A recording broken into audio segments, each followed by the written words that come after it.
মানুষের দাম কখন বেড়ে যায় জানো? যখন তুমি তাকে আপন ভেবে গুরুত্ব দিবে, তখন সে তোমাকে এমন ভাব দেখাবে যেন তার কাছে তোমার কোনো মূল্যই নেই। জীবন ছোট, তাই জীবনটাকে এমন মানুষের সাথে কাটাও যারা তোমার সাথে সুন্দর ব্যবহার করে, যারা তোমাকে হাসায় এবং তোমাকে শান্তি দেয়। একটা কথা মনে রেখো, দুনিয়ার একটি মানুষ অবশ্যই সবার প্রিয় হতে পারে না। কারো কাছে তুমি জঘন্য, কারো কাছে তুমি নগণ্য, আবার কারো পুরোটা জুড়ে হচ্ছে তুমি। তবে মুখ দিয়ে যতই বলি, মনটাকে কি মানানো যায়? আমরা বড়ই স্বার্থপর মানুষ। যারা মূল্য দিচ্ছে তাদের কদর না করে, যারা অবহেলা করছে তাদের পেছনে ছুটি।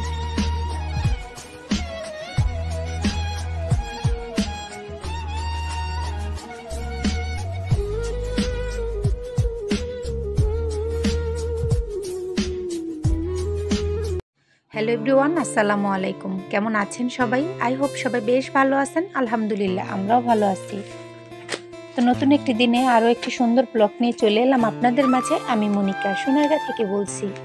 মনিকা হবিস চ্যানেল থেকে আপনাদেরকে আরও একবার স্বাগত জানাই। দূরে এবং কাছে, দেশ এবং দেশের বাহিরে তো যারা আমার ভিডিওটি দেখছেন তাদেরকে জানাই অসংখ্য ধন্যবাদ। তো এই তো ভাগ্নির বিয়েতে আসলে হলুদে এসেছে শ্বশুরবাড়ির কিছু লোকজন। আমার ভাগ্নির শ্বশুরবাড়ি থেকে এই তো এখানে গায়ে হলুদের আর বিয়ের সাজ আর হচ্ছে গহনা আর শাড়ি সব কিছু একসাথে কিন্তু নিয়ে এসেছে। তো যেহেতু এখন তেমন একটা আচার অনুষ্ঠান হবে না, ঘরোয়াভাবে সব কিছু, তাই এই তো আসলে অল্পতেই সব কিছু ম্যানেজ করা হয়েছে।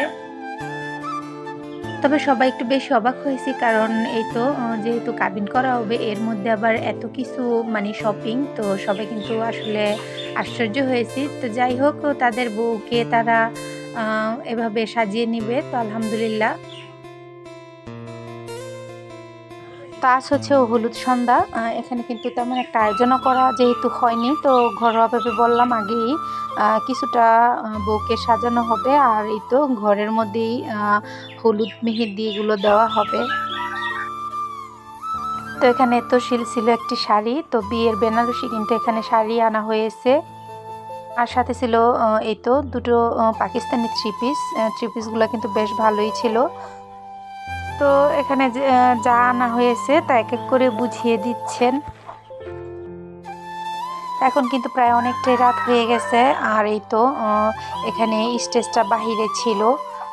অল্প মানুষ হলেও খাবার দাবার তো আর ঘরে আসলে করাই যাবে না, তো যে কারণে এই তো বাইরে একটি স্টেজ করা হয়েছে।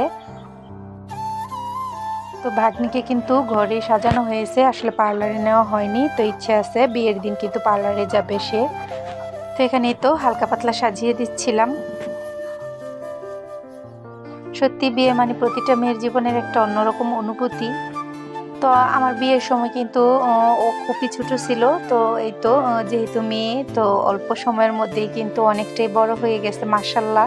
তো এখন পরের ঘরে চলেও যাবেন। তো সবাই দোয়া করবেন আমার ভাগ্নির জন্য।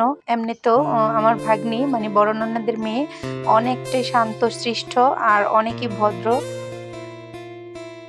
তো তার বাকি জীবনটাও যেন আল্লাহ ভালো করে কাটায়। তো আল্লাহর কাছে দোয়া করি অবশ্যই, আর আপনারাও ওর জন্য দোয়া করবেন।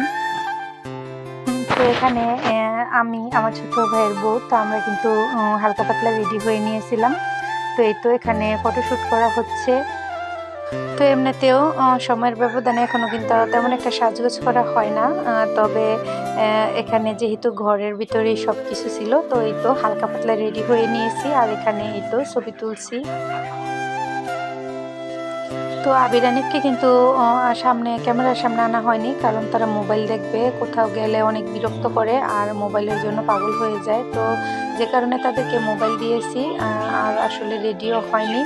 তো এই তো এখানে রান্নাবান্নার তোড়জোড় চলছে। তো হলুদের জন্য এখানে গায়ে হলুদ, তো রাতের বেলা বিরিয়ানি খাওয়া হবে।